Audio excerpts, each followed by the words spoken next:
welcome one, welcome all to the Snail Trail 4x4 podcast. If you like going off-roading in Toyotas, wrenching on Toyotas, camping in Toyotas, and maybe even poking a little bit of fun at Toyotas, and of course, hearing about how fantastic parking lots of second-gen 4Runners are as Toyotas. Does that work there? What have you been doing? Have you been creating havoc?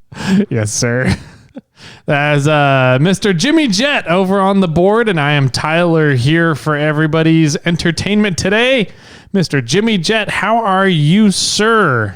I am fan-frickin-tastic. Why are you so fan-frickin-tastic? Because I've had a few beers and a few old elk shots. What time is it? It's 4:40. Oh, that's not too bad. I thought it was like 2 o'clock. That's past noon. It's past noon. We're good. It's 5 o'clock somewhere. It's 5 o'clock in Florida. Utah. Florida. Oh, man. Yeah, we're blaming Garrinch Corey for this episode. 100%. Perfect. I'm glad we're all on board. And also on board for today's episode is none other than the mysterious Maestro himself, Mr. MORRFlate Sean. Mr. MORRFlate Sean, Mysterious Maestro, how are you, man? I feel pretty good, actually. That's good. I think we're all feeling pretty good. Thanks to Corey and Florida Mike and Darren. Oh, man. Yeah, this is going to be a fun episode. There was one more in there. There was one more? There like, was. Jeremy? Was it Jeremy? I think it was. Okay, good. I'm glad. I always called him Hefe. So. Hefe. Mr. Hefe El Hefe. Yes. Well, we can't say El Hefe because that's Jeff Balkin's Instagram handle. Oh. No, so it's the Hefe. The Hefe. There we go. That'll work. So, yeah, thanks to the Garrinch Brigade and CST for coming over, hanging out for a little while, and drinking all the beer in the fridge with us and some old elk. This episode today is sponsored by Garrinch. Yeah. Yay! We did have a really nice episode planned for you guys with actually some great updates about what Corva's doing. And we alluded to that on Thursday's episode, but we're not in the right mindset at the current point in time to be serious. Yeah, I don't know if I could that do would have been a serious episode. So. Yeah. So instead we get to talk with the three people just kind of here in the studio hanging out today. And I thought it would be a really good opportunity to figure out who this mysterious Maestro is over here. So we'll get into that in a tiny, eensy little bit here. First off, Mysterious Maestro, how do you like that knife right there? It's fucking beefy. Is it beefy? Wait, can I say that? Yes, you can cuss. Yep, we can cuss. We have an E rating. Have you hit anybody with it yet? I've wanted to. You've wanted to? Yeah. Was it me? No. Okay, that's probably good. my ex, but I mean, but you know, it's no, the handle just feels actually pretty great. The Ryan's work is pretty awesome. He keeps wanting me to spend money with him, which I'll probably do pretty soon. Mm-hmm. But I mean, it's just clean looking. It's pretty fantastic. Yeah, they did a really good job though. The workmanship on matching the sheath building to that knife is pretty impressive. So the color scheme works well too, right? Mm-hmm. I mean, it's a black handle, black knife, but the sheath is kind of, I don't know what the actual term is. It's kind of like leather. I think it looks like a dragonfly wing, like the pattern in a dragonfly wing. Maybe. But it's dark also, so it all goes well together. Yeah. And if you throw it at somebody, it'll knock them out. Yeah. Well, it's a pound. Yeah. It's a literal, what was it? 15.9 ounces? Yeah, 9 something, whatever it was. So yeah, super cool giveaway item going on this month. You guys have until March 31st, not February 32nd, like the last month, to get in on the giveaway. So make sure you guys are all signed up here before the end of March. And here's the tricky part. If you sign up this month before the end of the March, you're going to have to cancel and re-sign up over on iRaid 4x4. So I'm sorry that happened that way. It was bound to happen at one point or another. So if you do not sign up over at Irate 4x4, we're still going to count you in for the giveaways. It'll be more work on our end, but you just won't get the added benefit of everything going on over at Irate. And we're going to end up doing some fun stuff over there that you're going to want to be involved with. So I highly recommend going and checking it out. That's going to start April 1st. And no, it is not an April Fool's joke. I already had one person ask me that. So that would have been pretty good, actually. Do this whole big lead up. Yeah. Have a bunch of people cancel their Patreon. They'll be like, April Fools. April Fools, sign back up. Yeah.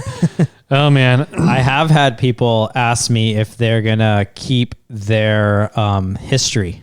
Like their birthdays? Yes. I don't think they will. I don't know how we'll need to figure that out.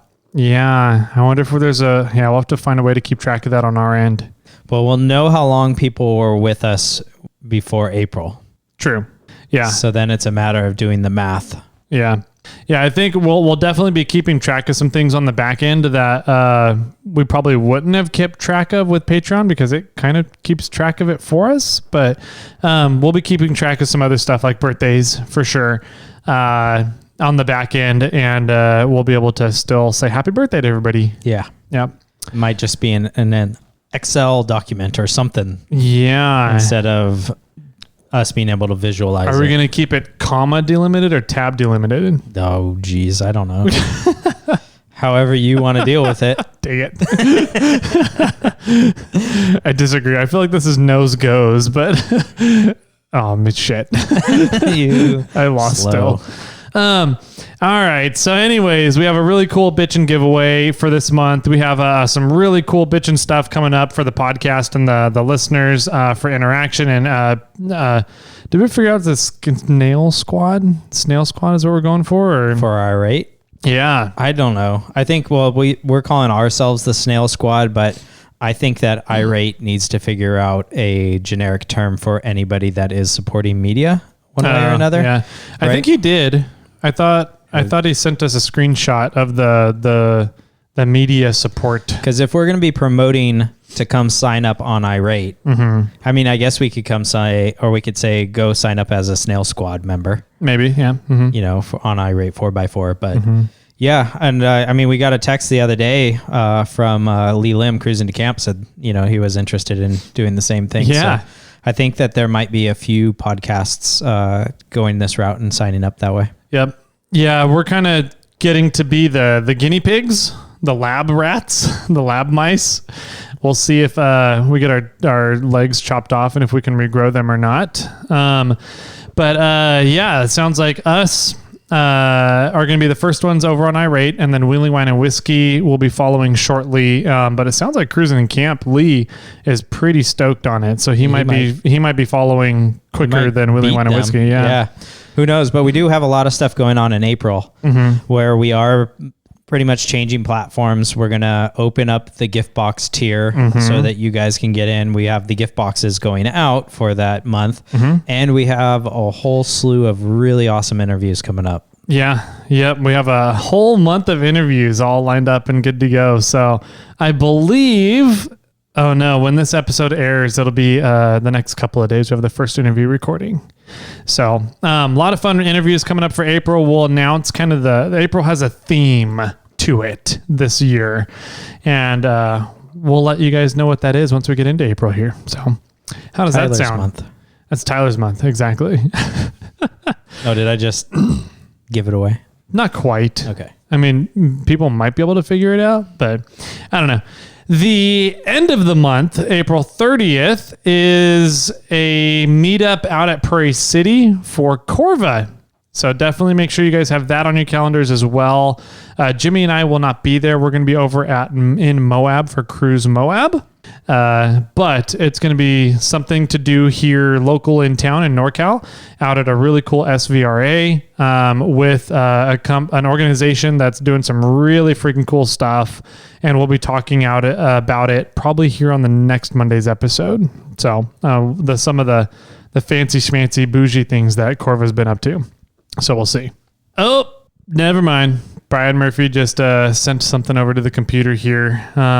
Looks like a little paper airplane, but I unfolded it, and It says that next Monday's episode is going to be getting into Tyler's month. Yes. So we will not have the Corva info coming out then. We'll have to do it on a Thursday episode here coming up. So let's see. What else is there before we get to meet this mysterious maestro behind the microphone over here? Well, we also have 2 weeks prior to the Corva event is our Snail Trail 4x4 event. Oh, that's true. Out at, where's that happening at, Jimmy? It is at High Water Brewing Woot woot. in Lodi. Yeah. Let's see. I think it's 5 to 9. Is that right? Yes. 5 to 9 on April 16th. Mm-hmm. Come on, come all. Bring your friends. Hang out. Relax. Get a few beers. Have some pizza. Chill. And get a sticker. Yeah. I'm going to try and park on Barbie Jeeps, as many Barbie Jeeps as I can. Yep. Yeah. On the roof. Yes. Cool. Yeah. Cool. So that's going on April 16th. So are Barbie Jeeps just YJs? Yeah. Okay. Not all Jeeps. No, not necessarily. So if you have a YJ, stay away from the Forerunner with the Rubicon decals. yeah. Looking at you, Sherpa. Yeah. Sherpa can't bring his Jeep out anyways. His wheels fall off. Oh, true.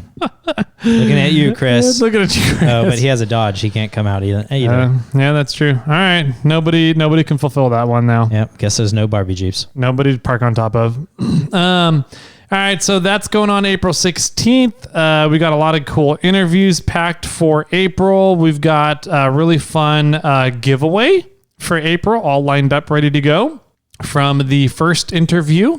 So you guys will be able to see that first interview, and hopefully you'll be able to figure out pretty quickly what is given away in April here. And yeah, I think that's about it. Sounds good. All right. Yeah. Let's head on over to the campfire discussion. Jimmy's already going and he's lighting a campfire in the studio. Jimmy, stop. All right, I gotta go, guys. I gotta put this out. We'll be back. Fire.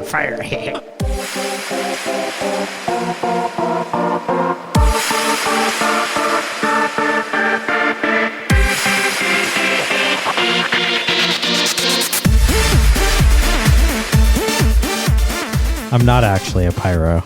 You're not? No, Drunk Jimmy is. I'm just comfortable around fire. Ah, okay. I'm not the one that like needs to have the fire going all the time or needs to have the biggest fire. Or I don't know. You were the one throwing all the wood into the fire. not just me. It pretty much was Pretty you. much me. It wasn't just me.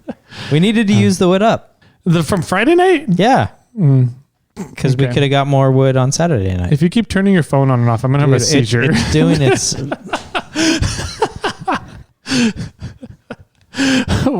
Welcome back, ladies and germs. Jimmy's trying to make everybody in the studio have epileptic seizures with his phone. Well, I know you guys are all safe. You know that we're safe? Yeah, because you haven't had one yet. Oh, that's true. If you looked at my phone long enough and you haven't had a seizure yet, then you're probably good. That is there is something fair to say about that. So you can mark that one off. Yeah. I would also appreciate not giving MORRFlate Sean a seizure. It creates too much paperwork on my end. So I don't have insurance yet, technically, so No. we haven't worked that out yet. Oh. yeah. All right, I'll just point the phone at him. Block the view over here. So yeah, we're here today to learn about this mysterious maestro over here in the corner, named MORRFlate Sean. Yeah, we've been getting questions on who is the MF Sean? Who is this guy? Where'd he come from? How was he discovered? Why is he so sexy? You're too kind, Jimmy. You're making him blush. I know. Oh, Jimmy, why are you getting closer to him over there on the couch? Because I'm cuddly. That's true. No, no, you got to be careful. When Jimmy drinks, he gets very cuddly as well. Nice. So, and very touchy-feely. Ask Dylan how he knows. So, well, I'm looking for some comfort, so. Cool. It sounds like we're two peas in a pod. Perfect. I'm so glad I'm over here on my own chair. You guys get the whole couch. Do whatever you guys want over there. Whatever you need to do. No judgments. This one falls out to a bed. Wait, I've been sleeping on this and I didn't know that? Yeah, you've been having naps on the couch you didn't know it was a pull-out bed. This is the first time I've actually sat on it. Oh, you've been sleeping on it otherwise? Just lay down. Yeah, pretty much. Nice. All right, so Sean, welcome to the studio. I mean, you've been here kind of before. I don't know. Have you ever been here while we've been recording? Maybe at least once. I'm not sure how many times, but yeah. He's been in the back room a few times. He's been in the back room quite a few times while we've been recording. Yeah. Being a slave labor back there. Does your boss pay you enough? No. Perfect. A little stingy. No, yeah, dude, I'm really excited to have you on board with MORRFlate. Not only just because you pick up on things really quick, you're very mechanically inclined, but you also have a second gen 4Runner. But you didn't know I had that when we met, so that kind of hurts my feelings. That is, I knew. Somebody told me. That's not true. I gotta take that back. No, so let's talk a little bit about MORRFlate Sean here behind the curtains. Where'd you come from? So when a daddy and a mommy like each other. No. I've been around Sacramento my entire life. Just around the 4x4 community just maybe 20 years ago. Just my dad and I on 20? the trails. 20? Wow. Yeah. Okay. Really little. He's older than you. I know, man.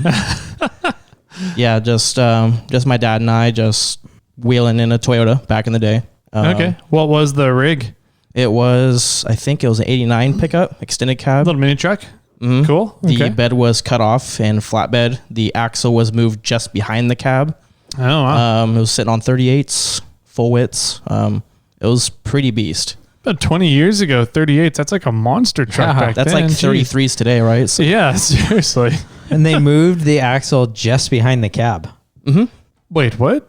yeah, I'll So you have had a really short wheelbase? I'll have to show you guys pictures of it. It was What? Full width, 38s, moved the rear axle forward. So you're and it was bobbed too. So it was bobbed and the axle was moved up. So was your track width wider than your wheelbase? Maybe. Maybe. It might be 50-50, but It's a perfect square. Yeah, right? yeah, that's Interesting. That's what we had, and then just family drama. Just he had to get rid of it, and then just a few years ago, I was looking at getting a 4Runner, a 3rd gen for a daily driver. Okay.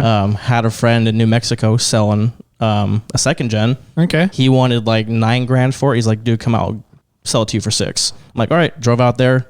Didn't know. I mean, he sent me pictures, had the solid axle and all that stuff. I'm like, dude, I'm getting into this, like, with this killer deal. So, yeah, brought it back, and some TLC brought it back to life because it sat dry for like 3 years. It sat dry for 3 years. How'd you get it back to California? I drove it.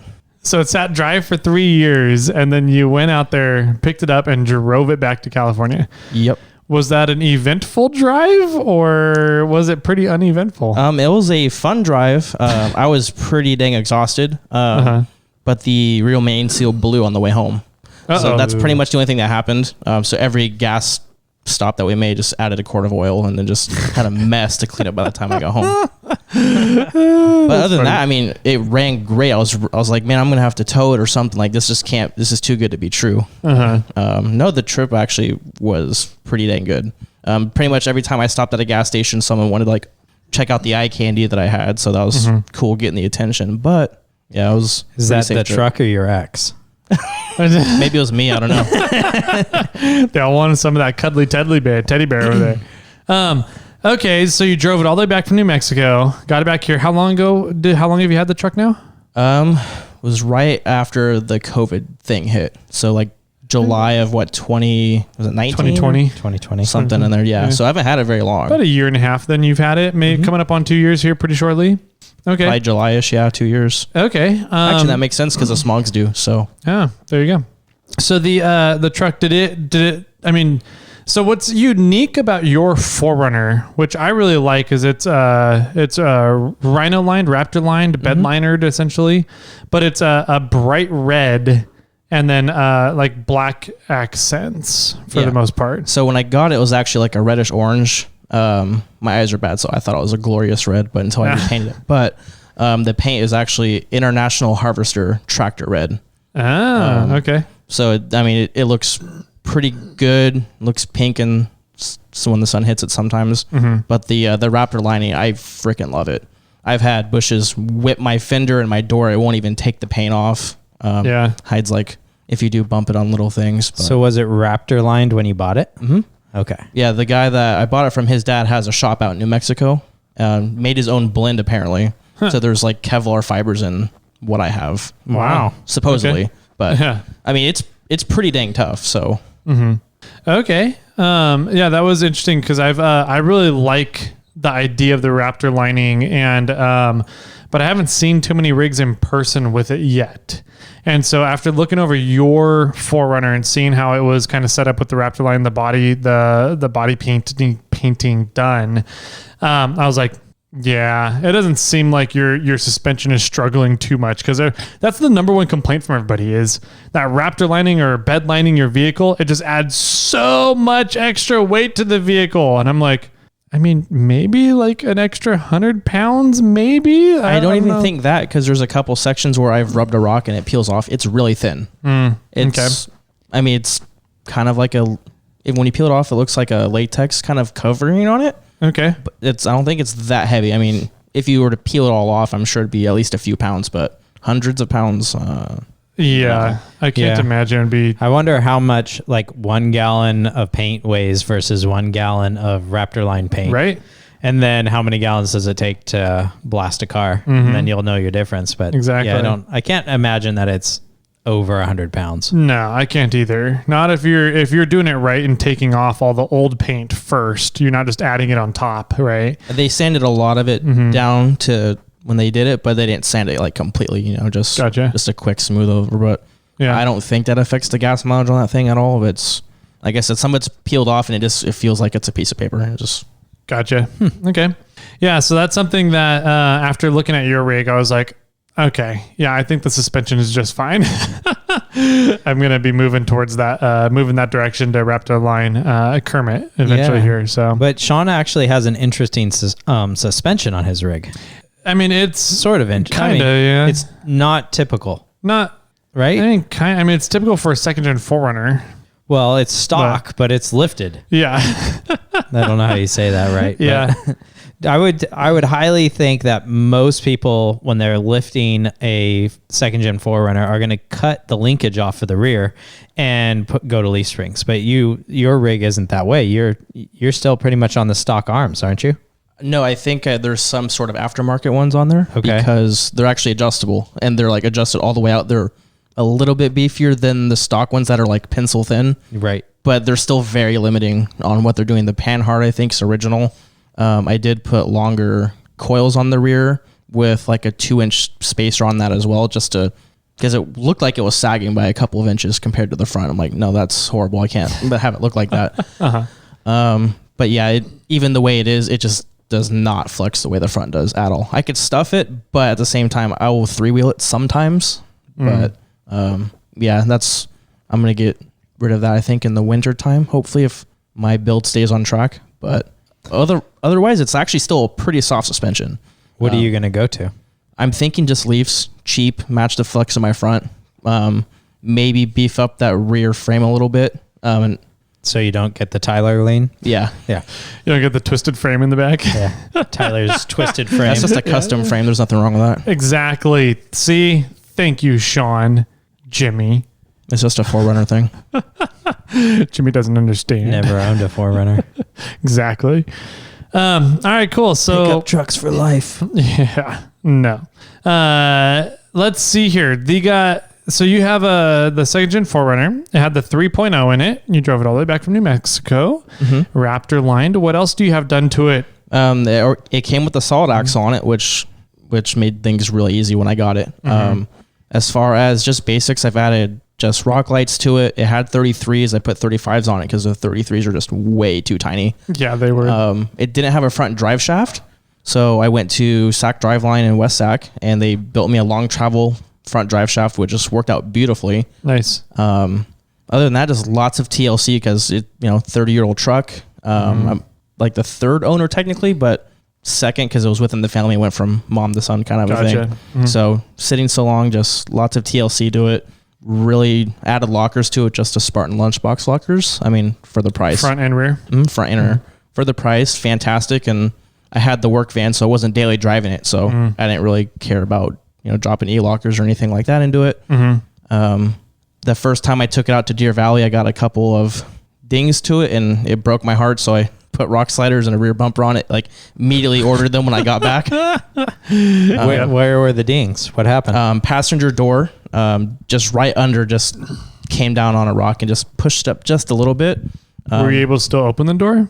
It was tight, so I just took a 2x4 and a sledgehammer and smacked it to flatten out where the door lines up. But with the slider there, you don't see it anymore. Okay. That same night, we were doing Strawberry on the way back, and it was just super dark, and I just didn't see the rock when I was making my left-hand turn and just kind of kissed right under my taillight. Gotcha. At least it wasn't the taillight, but again, the bumper's there, you don't see the dent anymore.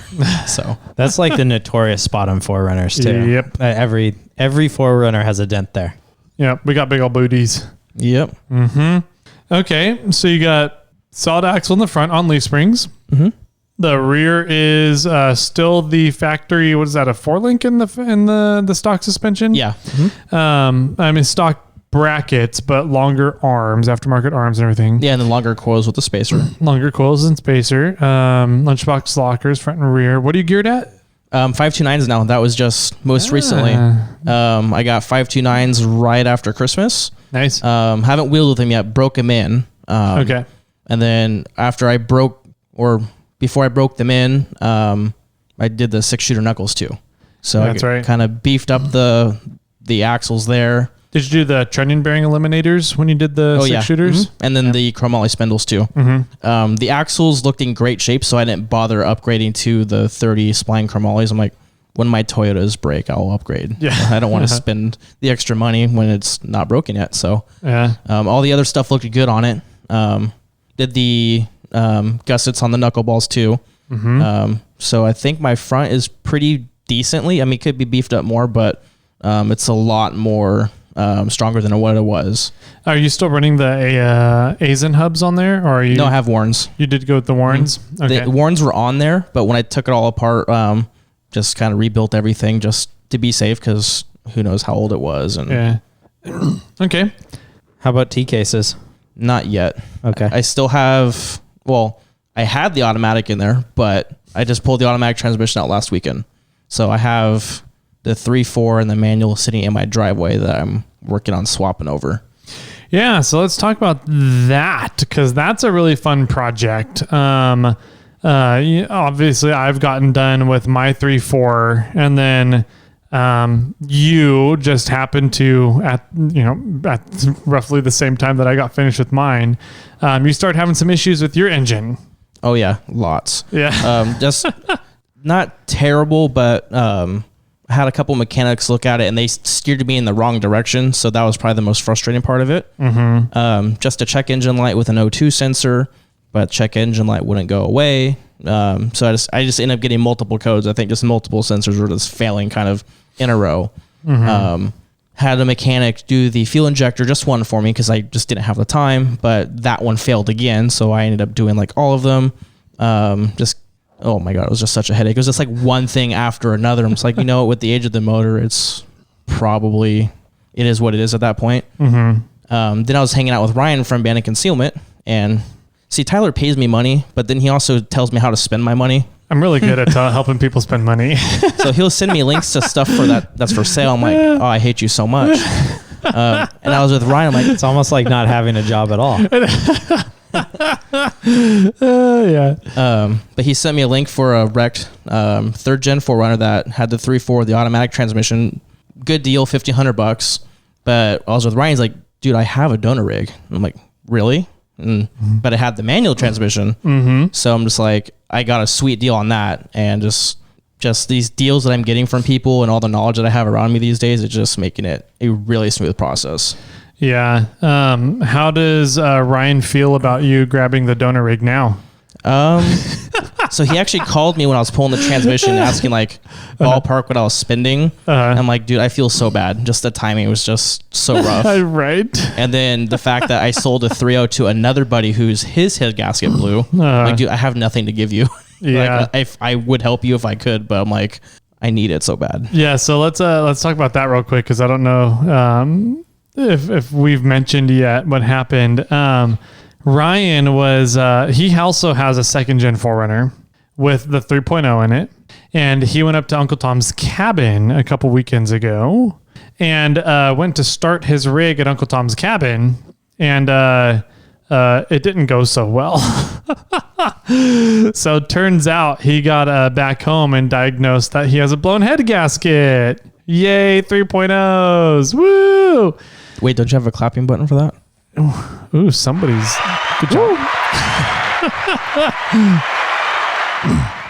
I'm gonna hire him to take over the board here. Right. We're gonna You're just gonna have to sit here and push buttons for like 4 hours instead of being out there and Don't I push buttons when I'm around here anyways? So just Tyler's. It's true. So anyways, Ryan blew the head gasket in his 3.0. Maybe, what do you think, 3 weeks after you picked up the donor from him? No, I've had when did I get divorced? Because I got, that happened like the day I got the donor rig. So that was cool. I think that was beginning of January. You've had it that long now? Yeah. Really? Oh, Wow. okay. I guess So not very long, but not very long, but long enough to not be like right on top of when he blew his 3.0. Yeah. So gotcha. So anyways, Ryan blew his 3.0 head gasket, and now he's trying to figure out whether he wants to do a 3.4 swap like everybody else, or if he just wants to refix it and get it back up on the road and running. So 3-point slow. yeah, 3 points slow. Try and tell him that to Beer Andy though. Beer Andy likes his. Yeah, they're torquey. Yeah, when you get them in the manual, they're nice and torquey, so you don't have all the power and drivetrain slop, or not really slop, but Draw the power from the drivetrain. Yeah, from the I automatic. think to the automatic to the manual, you lose like a couple 100 pounds of weight, like right there. Really? Yeah. So it's, I know that when people say that they've done that swap, just a transmission, it's a humongous difference in just the feel and everything. So Wow. Just that alone can make that big difference, but I got the double whammy on mine. So Gotcha. Cool. So you don't have dual cases in your rig yet. No. And you're working on now a 3.4 swap. That's so how's that been going for you? honestly, really smooth so far. The big thing is probably just waiting on parts to come in and just me being impatient. Yeah. And I'm running out of space in the garage. Hurry up and wait, Sean. I can't. I know. But no, pulling the motor out, actually, I think it took me just over 8 hours by myself. Like that went really pretty smooth. Damn good. I mean, so the thing that I really like about you is that you're super mechanically inclined. You can figure stuff out really quick. And for you to have not really too much experience with pulling motors before, and then going through and pulling a motor all by yourself and having it all done and doing it really well in 8 hours is pretty impressive. Yeah. It helped that I didn't have to label all the Medusa hair of vacuum hoses on the one side. That is true. But I mean, even if a project's simple, right? When you're dealing with something that's old, it's like, that bolt can be a pain in the ass, or this isn't coming out that smoothly. I didn't really have any of those problems. Didn't even have to bust out the PB blast or nothing. Everything came undone. Jimmy's favorite. I like PB blaster better than WD-40, but didn't have to bust that out. Like it went really, really well. Wow. Sometimes I just squirt it on the concrete.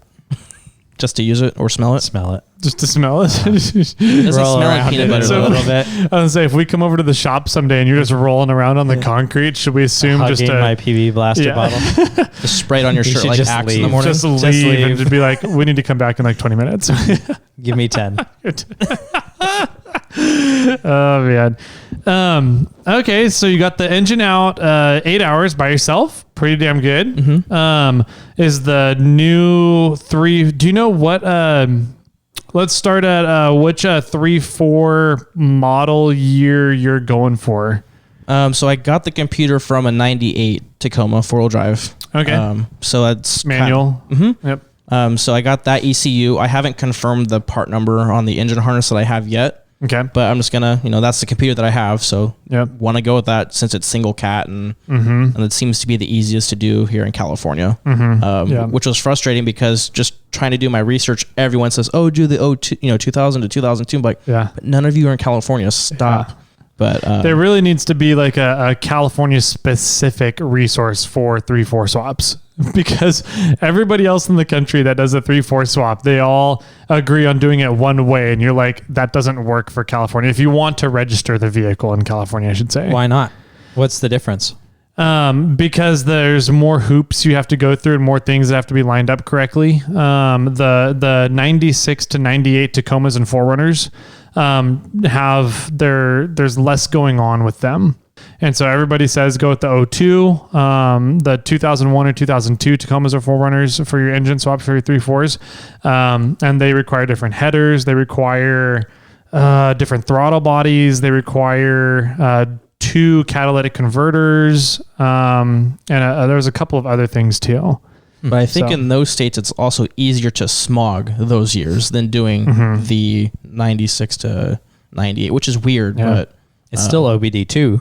Yeah. Right? I don't know what those specific smog laws are. Just from reading it, it's like, well, around here, it's just easier to pass smog with that. I don't know why, but I was just like, well, in those states, they probably don't need catalytic converters. They probably don't need to worry about EGRs. Actually, when I brought the second gen to California, I knew the cat wasn't on there, but I did it like right away just to get paperwork going. It passed the emissions numbers, but failed the visual because it didn't have a cat. Yeah. Which I thought was kind of mind-blowing, but interesting. Oh, wow. Yeah. So what does that say about catalytic converters? They're obviously not very good. So yeah. Here you go, state of California. Take my money. Yeah. Cool. So you're working on building a 98 Tacoma 4x4 manual transmission. Second gen 4Runner. Second gen 4Runner. Yeah. I think I did a 97 Tacoma. So, pretty much very similar setup to what I did, which is kind of cool because then we can kind of compare notes as we're going. But you have the R150 transmission, the manual. I do. Is that ready to go? It's still in the donor rig. I'm trying to get rid of the automatic so I can use that transmission jack stand. Gotcha. But in the meantime, I'll start pulling my seats out, cutting the floor, start just kind of prepping it. I want to do that first before I pull the motor out just because of space. But yeah, pretty much everything to do the transmission is on the donor rig right now. Nice. Just ready to roll over. So you're cutting the floor for the shifter? Cutting the floor for the shifter. You're adding in the clutch pedal assembly. Yeah. Which I was actually looking, the donor rig, the gas is actually separate from the brake and the clutch. Makes it a little bit easier since it's just less of a piece to work with. Nice. My cruise control doesn't work, so I'll just scrap that and put the clutch right there. Yeah. My truck already has where the clutch hard lines kind of go where the brake lines along the firewall. But I guess mine already has like that third spot for the transmission clutch hard line. For the clutch hard line, yeah. So I was looking at like, okay, what do I need to do to swap over? I'm like, I can just plug this and play it. Yeah. So so that part will be. It's already set up for you. Nice. That's pretty neat. Cool. So you're doing that. What's the plan on the T cases then? I would like to do the dual cases. I actually went down a snail trail rabbit hole because I was trying to like learn about this. That's dangerous. And I just typed in, dual cases for, Toyota. And the first video was Jimmy filming Tyler about doing the top shifters, the twin sticks. Okay. And I just went like down the rabbit hole because I really haven't watched the videos before. So that's something I would like to do, but just with all the events that we have coming up this summertime, I don't know if I'll be able to have it done by Sierra Trek. And that's kind of my goal, is to have the rig out there by Sierra Trek. So gotcha. Second weekend of August. Aren't you going to have a spare case? Probably.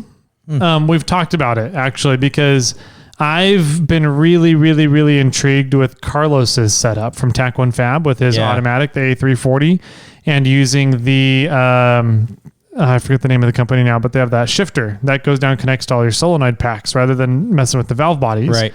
And I'm like, Can you use his Man. transmission? That's kind of what I'm thinking. I was debating on trading him the automatic transmission for my spare T case with the 4.7 in it. And I'm like, I don't know if I'm ready to do that swap yet. So, Is that the transmission you would need?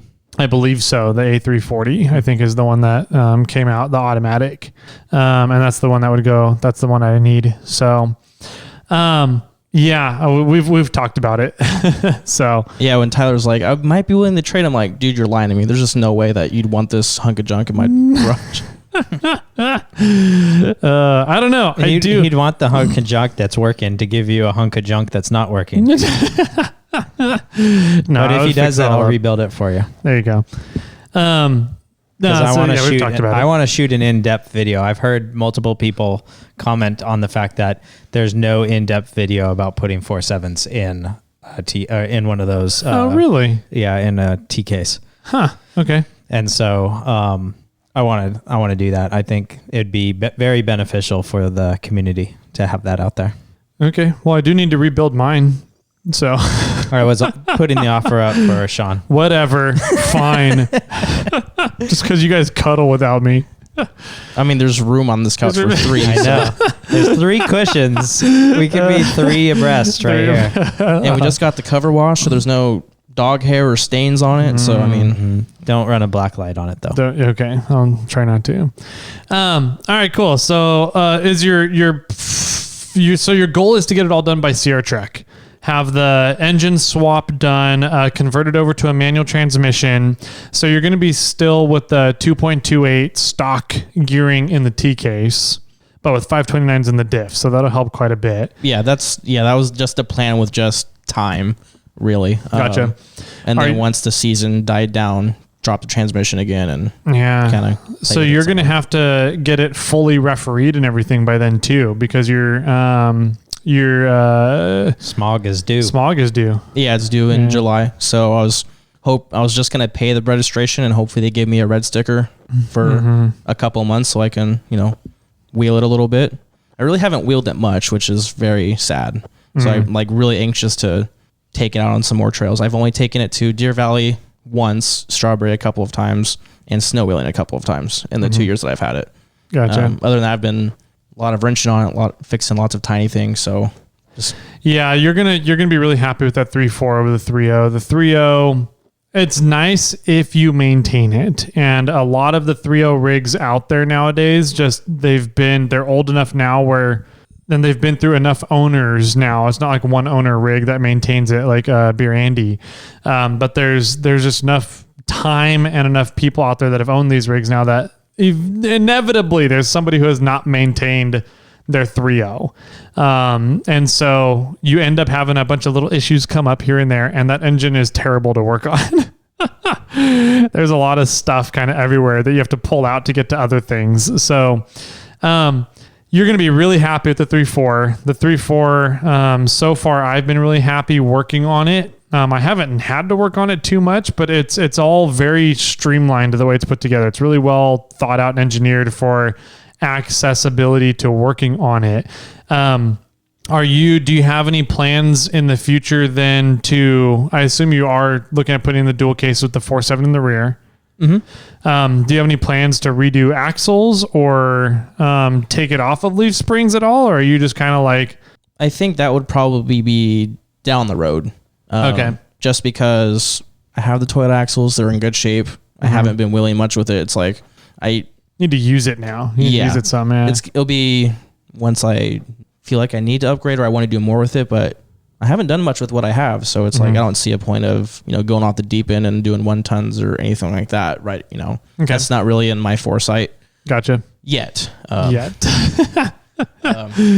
No. So the kind of the goal this year is to do the swap, redo the rear suspension, and then next year, do some of the funner upgrades just to make it like a welder.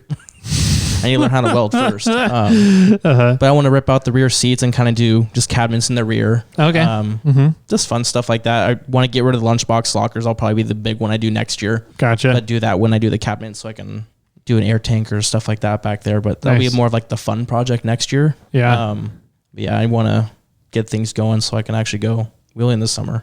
Cool. So out of all the wheeling you've done so far, what's been your favorite trail? Well, I've done Uncle Tom's Cabin, Deer Valley, and Strawberry, but I really like Deer Valley the 2 times I've been out there. That's a really fun trail. I like Deer Valley a lot. Why? Are you from down in that area originally? No. Oh, it just seems like there's so many trails that are a little bit closer than that, and that seems semi out of the way for somebody that's Sacramento born and raised. Are you born and raised Sacramento? Uh-huh. Yeah. Just when I started hanging out with people in the community, that's the run that they wanted to go on. So I was like, let's do it. Watched some videos. I'm like, oh, I can handle that.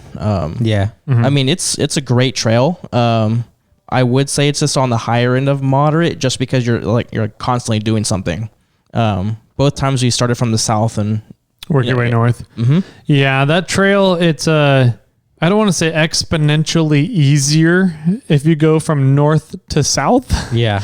But it's definitely a different difficulty rating for sure if you're going north to south versus south to north. Well, and everything's downhill that way. Yeah, exactly. So you can just kind of let gravity take you as you're going downhill that way. Whereas if you're going uphill, you're going up hills.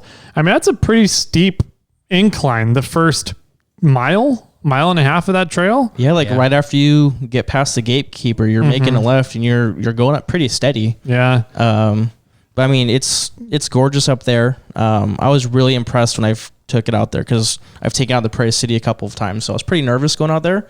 And I'm behind a Jeep with big old 38s, and it's like, I'm like, oh my God, I don't want to embarrass myself. But I mean, I followed this Jeep on 38s with my tiny 35s and lunchbox lockers, and I kept up with them. Didn't have to winch nothing the whole time I was there. Nice. The only bypass I took was when there's that tree and you can go to the left to the right. Yep. And you lean in that kind of a V. Yep. I took the right on that, but yeah, had no problems at all. It was that little spot there at that left or right option with that tree. The left option has gotten really dug out. Really dug out. I remember when Deer Valley first opened back up after the 42 closures. It was a fun little, spot to go through. And there was a rock on the left and the tree roots on the right. And you kind of climb both of them. And if you don't have the ground clearance, you get high centered on both of them. But people have it's been so dug out now that you just kind of go down and your cab is almost below the ground level on your driver's side. And so the ground level is coming in. Looks like it's going to just take off the whole top of your cab as you're going through there. It's a really interesting spot. So, how do you feel about, what part is that? Just as you're not right after the left-hand turn to start climbing up, but about halfway up before it starts leveling out. There's a section there where it's kind of loose rock as you're coming up, and then you take a right and kind of go up, and there's a tree in the middle, and you can go left around through a big old rock garden. Have you ever gone through some of the optional rock gardens on that trail? I did not, just because I didn't have the rock sliders at the time, so I didn't want to risk that. But definitely a neat little play area that I'm sure changes all the time with, how you said, it's a lot of loose boulders. And the second time I was there, it was actually right after the earthquake up in Markleyville. Oh. So it was actually a couple of there's that section, and then when you're kind of going down just before the creek crossing, where it's just all rocks. It seemed pretty rough that time we went. May or may have not been related to that. But I do remember that was man, that was a lot rougher than the first time that we came through there. Have you been camping out there before at Deer Valley? Yeah, the second time we went out there, we actually went up and just camped the night before. And I think there's just 4 of us. We just camped and campfire stories and Did you camp at the Hermit Valley campground or? Yep, right at the trailhead. And then great little campground, and especially if I really want to do the trifecta, come up from Slick Rock, camp there and continue on, but nice open campground right there, literally right there at the trailhead. Yeah. So that's pretty awesome. But there's just 4 of us, and it was super hot in the valley that day. So it was just a gorgeous night, Yeah. Yeah, it's one of the nice things about Deer Valley. It's one of the more higher altitude trails. So it's a great trail to get out to during the summertime when it gets, 100 to 110 down here in the Sacramento Valley. Get up onto Deer Valley, and it's got a couple of the river crossings, so you can stop and just hang out in the river in the afternoons too, which is really nice. Cool off, take a bath, and keep going. Yeah, and if you drive a CJ7, then you can go rock crawling on your oil pan, and then have to spend the afternoon working on it while everybody else goes swimming in the rivers. So, yeah. That sounds like a bad time. Yeah, you should ask CJ about it. I think I know the answer. So cool, man. What are some other trails that are like on your bucket list now? Pretty much anything that's near us. Okay. The Rubicon, probably Barrett Lake, because just the pictures of that lake just look absolutely just gorgeous. I would love to go up there, camp for like a night or two, and then come back like a weekday trip, not a weekend. Yeah. Yeah. Weekends get a little hectic there. It's not a huge area to handle a lot of people camping. So it gets congested pretty quickly on the weekends. So weekdays are definitely super nice up there. So that's something I want to do. There's like an OHV park in Washington. I totally forgot the name of it, but they have stuff called like the boat ramp and some pretty gnarly stuff up there. Huh. It's the one that Max and Nate were talking about. Ah, okay. Nice. And Kelly. Yeah, I totally forgot the name of it, but I was watching videos of it, and it's kind of like Hollister, but it looks a lot. But on steroids. Yeah. Interesting. So I maybe want to check that out. When I drove through Moab, when I bought the 4Runner, I was like, I need to come back here. So, I mean, there's just probably just everything that I can get to at this point, just because I'm so inexperienced, you know? Gotcha. So your bucket list is the next trail, right? Pretty much, yeah. I mean, it's just open at this point because I haven't done much, so I'd be willing to pretty much go anywhere just to experience it, you know? That's cool. Yeah. So are you looking to take your rig on Fordyce anytime soon? I'm hoping to do the river run at Sierra Trek. Yep. I might be nervous about that one just because of my experience driving. That one's pretty rough. I was impressed because I had never done the river run before, and I'd been to, I think, Sierra Trek twice. And then finally when I went and drove the river run's supposed to be like an easier trip, quote unquote. It's like a half day trip, whereas like the full trail is the full day. You're out there 10 to 11, 12 hours. And I was impressed at the difficulty of the river run. It's a difficult little section. But it doesn't beat you up as much as the first half of the trail, I guess. It's like more like 2/3 of the trail from the Eagle Lakes up to Committee Crossing. Yeah, but I mean, I think from Eagle Lakes to Committee Crossing, you're getting through Winch Hill 1 and 2, but then from the river, you're going up 3, 4, and 5. Mm-hmm. So it's brutal. Mm-hmm. And 4, there's like no way around it. Yeah. No. 5, there is sort of a bypass, but it's still semi-difficult. Mm-hmm. And now 3 has like an easier route. Yeah, they blasted like 4 routes to get up 3 now. Yeah. Depending if you want to climb the cliff or not. Mm-hmm. And yeah, so I mean, they blasted the middle one, or the bypass to the bypass. The second bypass, they blasted it now. So there's the far left, the one that you guys laid concrete on. I don't think they ever did lay concrete on that one. No. The plan was to lay concrete on that one though. Then there's the wall. Yep. Then there's the middle one. Mm-hmm. That one they blasted. Yep. And they blasted it to close it? No, to make it easier. Yeah. So it doesn't have that steep drop or climb? I think so. I didn't see what it looked like after they blasted it, but yeah, I heard that they had blasted the middle one now. Oh, interesting. Yeah.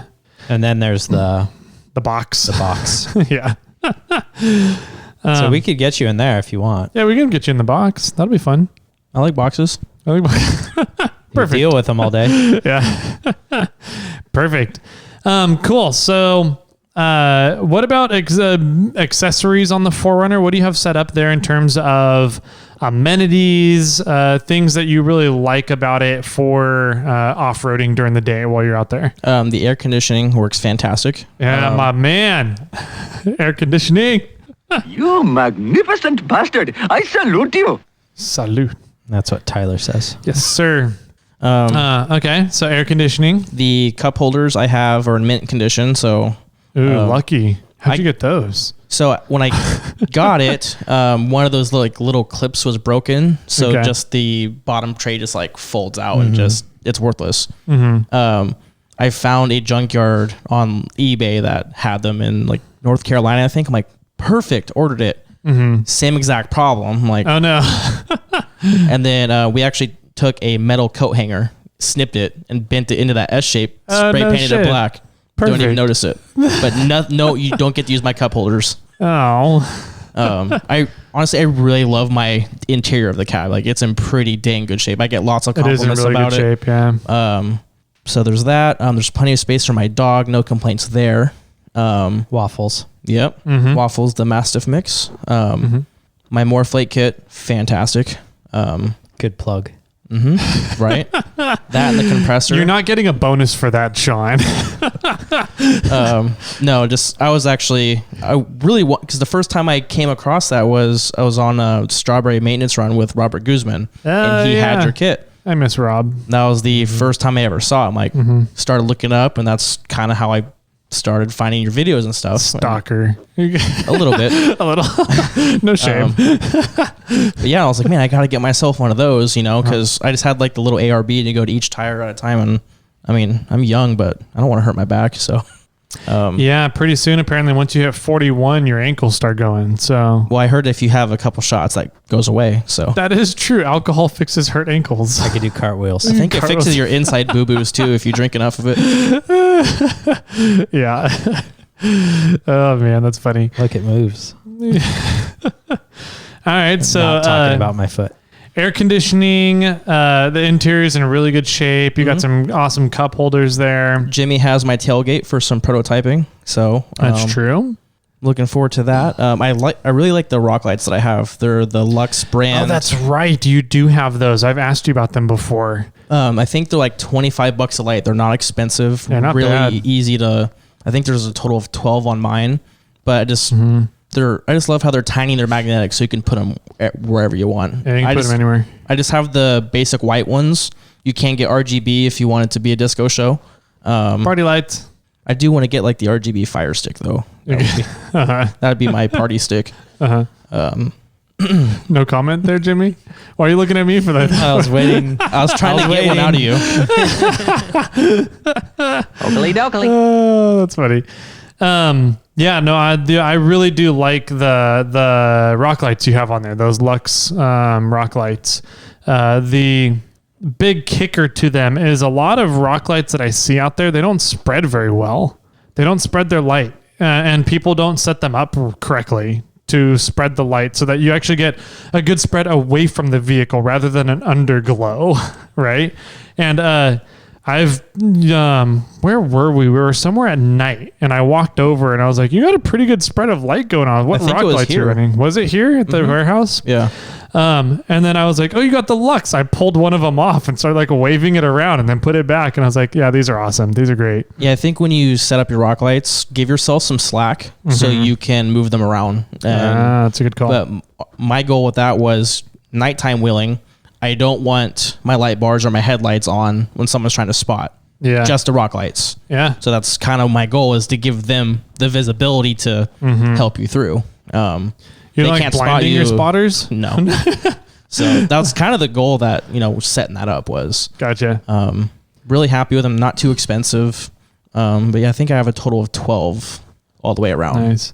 You're a much nicer guy than me. Me, on the other hand, I'm like sitting there trying to get my laser light bar straight into people's faces wherever I go. Right into their mirrors. Yes, you were. It was working great. I was getting pretty impressed with myself. Oh man. Cool. So you got some good rock lights. You're running a winch on there? Yeah, I have just a rough country winch. Who knows how old it is. Still works. I have the synthetic rope on there. Nice. I think it does overheat though, because the boots that I have like on the leads coming out are pretty melted. Yeah. But with the swap and having to kind of relocate my wiring, definitely going to look into that, because I don't need stuff catching on fire. Yeah. No bueno. Fires on rigs are not very fun. I wouldn't know anything about that either. You wouldn't? You don't know anything about car fires, Jimmy? Yeah, no, I just recently haven't had a fire in my brake system. Oh, yeah, that's true. I was thinking more of like an engine fire. Yeah, I haven't had one of those either. You haven't? No. Have you really never had an engine fire? No. Oh, I was hoping I wouldn't be alone. Nope. That's why you're on your own chair, not on the couch with us. Yeah, I guess that's true, huh? Yeah, sparks should be flying with 3 of us over here. So We don't need any more fires here. So, oh man, good times. So, Sean, are you going to be going up to bigger tires? I heard as well. yeah, 38s. I Is don't. the goal? Yeah, well, it's gonna happen, so it's not a goal. I just don't know which tire I'm getting. So, Gotcha. my dad has the 38 Patagonias on his Jeep, and he's ordering the Mickey Thompson. Was it Those the SXSs? Yeah. But he doesn't know because he daily drives it, so he doesn't. He might use them for a while, and I might get them. So I'm hoping he doesn't like them, so I can get some sick tires. But so it says I am getting them eventually this by Sierra Trek. I just don't know which one I'll be running. Gotcha.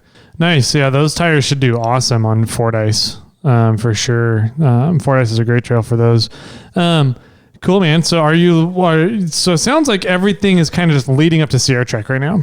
Yeah, just so I can have it out there. You know, that's the goal, is to have it out by then, so I can have some fun for it. And then when the storms first come in, do the rear suspension is kind of the timeline if the stars align. So Gotcha. Have you been out to Sierra Trek before? maybe 20 plus years ago, so I don't remember. Okay. Wow. Same thing with Winter Fun Fest. That was the first one I've been to in like 22 years, I think. Wow. How'd you enjoy Winter Fun Fest? How was that for you? I had a lot more fun than I was thinking I was going to have. Oh, yeah? Just getting to be at the booth Friday night, since somebody was late, me being by myself. Jimmy. So I was 24 hours late. No, I just getting to meet all sorts of people, you know, being at the booth that night. Didn't get to eat that night because I just got, like, as soon as I unfolded the table, I got bombarded. Didn't have anything out yet. And then everyone was complaining about the King of the Hammer dust on everything. Yeah. We still haven't cleaned all that off of the event stuff. But no, I had tons of fun doing that. Saturday's run was amazing. And then Jimmy came out Saturday night and introduced me to some White Russians, and I got pretty hammered. I mean, I had so many drink tickets I didn't use the night before. I'm like, well, I got to use them tonight. So Yeah. yeah, I got. He's good at helping people get inebriated Yeah. and recommending drinks for people. It's my middle name. He's a good backseat bartender. But so I was like, well, you know, I got you some drink, both of you guys some drinks. I just had so many tickets. Yeah. Oh, we still have to go on our dinner date. I have the wine and the popcorn on my. Yeah. Won the raffle. Right. So You won the date for 2 raffle. Did you? yeah, there was like 2 DVD. Nice. I forgot which lady group donated it to the raffle, but it's a Menage a Trois wine. So you have to join us also. I gotta go too. Set up a projector in here, and this thing can fold out into a bed. I just learned. So I was gonna say we can do that. Yeah, I have got the projector and the screen. We'll just put them up here, and we'll just have fold the bed out. Yeah. and then it had some chocolates in there, and We'll have some more White Skinny Pop. So, let's be joined by some White Russians. Yeah. Ah.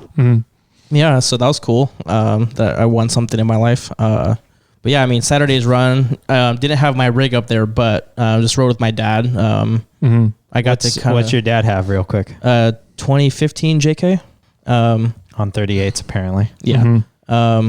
That run was really fun. I mean, only 8 of us made it to the top. I know Tyler was in the back and had to turn people around. When we were airing Saturday? down... Yeah, the Saturday run. I wasn't with... Oh, yes. I was... yeah, that's right. I thought you went on a different run on Saturday for some reason. Because I never saw you all day because you guys are up in the front. Yeah. That's funny. We had to tug George through a little bit from the Mad Hatters, but he did great. I didn't realize how old he was. That impressed me. Right? He got to the top, took an old man nap, and he was good to He go. does that, yeah. But no, we're like, no, just stay in. We'll hook you up. We'll tug you out. We even aired down to 0 to get through it on those Patagonias, and that worked out amazing. Nice. But the weather is that the trick to the Patagonias I need to figure out then, just letting them air to 0? Because we started at 4. Okay. And then once we hit that halfway point where the Jeep's not geared, so we couldn't go really slow. Gotcha. So when I was checking the air pressure, I was like, well, we're up to like 7 now at the higher altitude. So And then the guys from Reno, they're like, just go to 0. I'm like, what? And he's like, you're on beadlocks, you're on snow, do it. Yeah. And we're like, okay. And it worked out amazing. Yeah, that was Genrite Corey, Oh. I believe. That was really? telling you about that, yeah. Yeah, but all 4 of those guys, just a total wealth of knowledge. Yeah. And they just said, yeah, I mean, you're on snow, you're not climbing over rocks, you're not, steering hard, just go slow. And I mean, it worked fantastic. Didn't slip once after that. Nice. And then our buddy Brian, I forgot the gentleman that he was tugging out on the way down, but then his drive shaft bolts exploded. So, I forgot about that.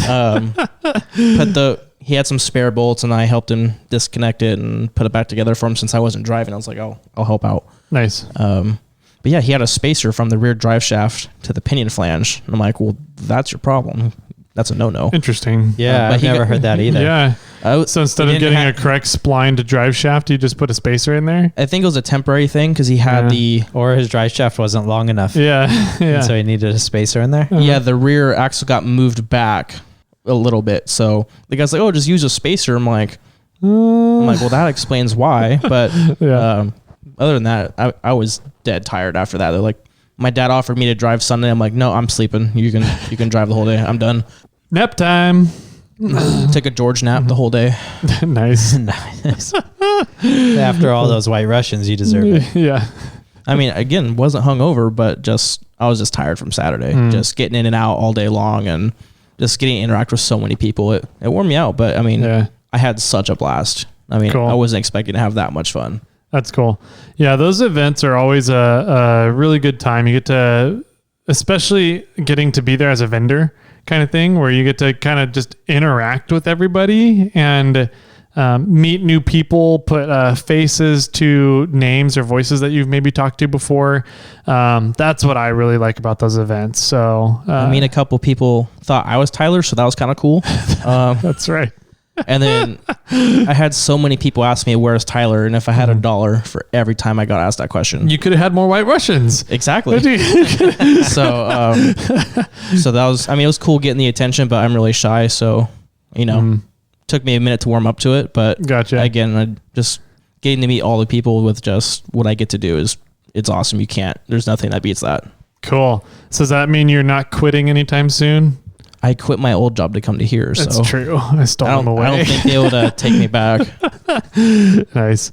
All right. Well, cool, man. This has been great. Jimmy, did you have any other questions you wanted to dive into and learn more about Sean? I wanted to know more of how this all came about. I mean, how did you guys meet? How did the job opportunity come around? How did that happen?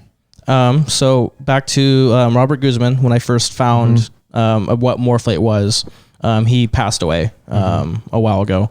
Met Tyler at Prairie City for his memorial service. Yeah. A couple of the people I knew Tyler, so it's just kind of around when they were talking to Tyler, and got the warehouse, can't hire anybody. I'm like, I don't know why no one would want to work for, what he was saying for the wages. I'm like, it sounds really easy for that much money. Like, that's ridiculous. And just, I got hurt pretty bad with COVID with my previous job, where they let me go and just went through what little bit of money I had left. So I was like, maybe the second job will help me. And I was a plumbing apprentice at the time. So I could plumb, but wasn't making like plumber money. So I was like, you know what, maybe something flexible. Just reached out to Tyler on Instagram. It took me like forever. He's like, oh, I'll keep sending you the offer letter. I'm like, does he even really want me to work here? Oh, that's right. I kept I needed to fix a couple of things on the job description. And I was at the point where I was working like 50 hours a week trying to keep everything together. And I was like, at the same point, I was like, I need to freaking hire somebody. I need to hire somebody. But then like, I couldn't get the time to fix the job description to hire somebody. And I was like, God dang it. But I wasn't stressed about it. Again, I knew you do the podcast and just how involved you are with so much. I'm like, it's not a big deal. Besides if you screwed me over, I could just put you on blast. Right. So, right. And then I came over here. Then you learned that I had the second gen 4Runner, and I was just quality checking. Pretty much was the thing that I mostly did. Maybe some assemblies for some things, but at 1 o'clock in the morning. But with how everything's been growing, now that I'm full time, Tyler gave me a generous offer, and just everything that goes with this job. I love it here. So I really like plumbing. There's nothing wrong with it. Really enjoy helping people and just kind of getting to just actually work. But, you got to do what you love, and just the people I get to be around. It's just, I just can't replace that, Yeah. Nothing really replaces crawling underneath somebody's house in dirty water. I'll just leave it at that. No, so that was my During restoration the job, not the winter. plumbing job. During the winter. Oh, jeez. Yeah, I did restoration before plumbing, so I did like the cleanup before the plumber would have to come in, right? Oh, wow. I did like COVID decontaminations and all sorts of stuff like that before. But the plumbing, it was great. Like if you did like the freshwater plumbing, it was like fantastic, but sewer can suck at times. But Yeah. when something's not working in someone's house and you're helping them out, you're doing a good job, you back up your quality of work. The company that I worked for, one of the bigger ones, actually probably the biggest one in the area now because they've gone to multiple states recently. But Okay. we would make sure that we do it right for the customer regardless. That was kind of their model with everything. So, Well, and I think that shows that work ethic and work mentality shows in what you do here. Also. well, thank you. Yep. I agree. I've said it before to you, but the pace that you work at is astonishing. And I the feel like I don't work fast enough. I'm just like, no, but it's amazing because you work fast, but also the quality that you put out is fantastic as well.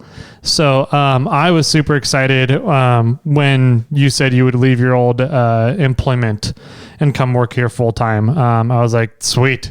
That's going to be amazing. That'll be awesome. when you offered that to me, I'm like, I really wish you'd never asked me this question because, again, I really liked what I did before. Really good company and everything. Never really had that position before where it's like, I really have two different ways I want to go with a career at this point. So I just kind of, with how MORRFlate's growing and just being here with you, I have to go for, have to take a leap sometimes. So just, if it doesn't work out, I can always go back to plumbing, but I don't want that to happen. Right. But, that's what I told my old boss. I was like, I got to go for it. But if it doesn't work out, I may be back begging for my job back, but I got to go for this. It's working out right now, and I can foresee a pretty decent future with it. So, and it's really neat to now be able to expand and start hiring people full-time like you on board, and being able to provide those jobs now. And it's a really cool feeling. So, I'm glad you came on board. And we're going to be expanding here again, I think sooner than later, sooner than I was originally anticipating. So, you may end up having to supervise people on your own soon here. I did that when I used to work at a highly established pizza facility where I had like 40 teenagers like working under me. That sounds terrible. Yeah, that's the worst I thing think, I've ever heard in my life. one other adult, I think I'll be okay. Yeah. Oh, that's funny. Nice. Anything else? No, I think that, I just wanted the story on how it all came about. So, Yeah, I was definitely lacking a little bit in getting that job description over to him. But once we got him set up, it was fantastic. He immediately, I don't want to say quality was suffering, but it was hard to be pumping out the orders that we needed to be pumping out and keep the quality up to the standards I wanted it to be at. And so Sean being on board helped with both of those immensely, and is continuing to help. So, yeah. can you tell us about a time that you logged like 3 hours, but were at the warehouse for like 6? Yeah, so I think that particular time I was working in Lincoln doing repiping this guy's whole house, and those days I think they were like 14-hour days. The guy didn't like how we were doing it, so we had to do it his way, even though his way was wrong and it wouldn't work the way he wanted it to. But it's one of those things we gotta do what the customer wants. Unfortunately, Malicious compliance. Yeah. And then by the time we got it all done, he was like, it was the same that how we had it before, but just 3 times as much work because we had to cut out everything we did and then do the way he did, which was twice as much work. And he's just like, "Oh yeah, this is nice." I'm like, "That's how it was before," but because it's just the way he wanted it. Yeah. But I was like, I need to get these orders out. So I think I got here at like 1 a.m. or something like that. Slept for like 2 hours at the house, came over here, I don't know why I needed to sit down for a minute. Probably because I couldn't stand Delirious? up straight. So sit down on this comfy couch, and then I woke up. I'm like, I have to go home and shower and go back to work. That happened a couple of times. Yeah. But luckily Tyler he didn't write me up or anything like that. So Nah. But then I would just come in the next day to just make up for it. But yeah, that happened a couple of times. Nice. Yeah, I let the HR department know, but they decided they didn't want to do anything about it. They were being a little lazy that day. So I just get lucky, I guess. So yeah. There you go. Cool, man. Yeah, if anybody had any other questions for you, where should they find you at? Where can they find you? I have an AOL email, but I hardly check that anymore. But What's AOL? Just kidding. You guys can find me on Instagram at MFSean 4x4. Yeah, feel free to ask me whatever you want or just harass me. I don't care. I like the attention. What's your Tinder name? Oh, no. I think it's my first and last name, so. You can't search people up on that, can you? I don't think so. No. I have no idea anymore. Yeah, I've been off of it for I years. deleted that when I found out that was just for the hookup scene. I'm like, oh, whoops. Like, why can't I get dates? I'm like, oh, that's why people do that. So Gotcha. I got it now. Yeah. I haven't been on it, since I got a significant other. But you're over here cuddling me, so how does she feel about that? She doesn't need to know. That's true. She doesn't listen to the podcast. No. That's As long as I come home and cuddle her later, it's all gravy. Yeah. Nice. Just don't tell her. I will. Yeah. So I gotta go. You guys can finish this up and run the rest of the show. Yeah. Yeah. Sounds Perfect. good. Cool. Sure. Now, if anybody has any comments for the podcast, any feedback, anything you want to throw out there, feel free to give us a call at 916-345-4744. Like Sean said, if you want to get a hold of him, ask him any questions about his Forerunner or anything else going on. You also have started doing a bunch of the More Tip Tuesdays. Oh, for shoot, I haven't done that today. Uh-oh. You're getting fired now. The social media team's going to write you up. But you also started doing a bunch of the More Tip Tuesdays as well. So as you see those come out on the MORRFlate Instagram, a lot of those are going to start being Sean from now on, I think. But if they wanted to get a hold of Jimmy over on Instagram, you can do that at snailtrail4x4. If you want to get a hold of me, you can do that at 4x4 Toyota Tyler. There's also emails, and you can always call in our complaint line if you have negative feedback or complaints about the show. That is 408-800-5169. So definitely let us know. We love hearing about the complaints and the feedback. So definitely get those into that phone number whenever you got them. And I think that about does it for this show. So with that, Jimothy Jet, do you have any final words of advice for everybody? Pickups for life. And Mr. Mysterious Maestro MORRFlate Sean, do you have any final words for everybody out there? Stop, drop, and roll when you're on fire. And with that, my friends, keep crawling.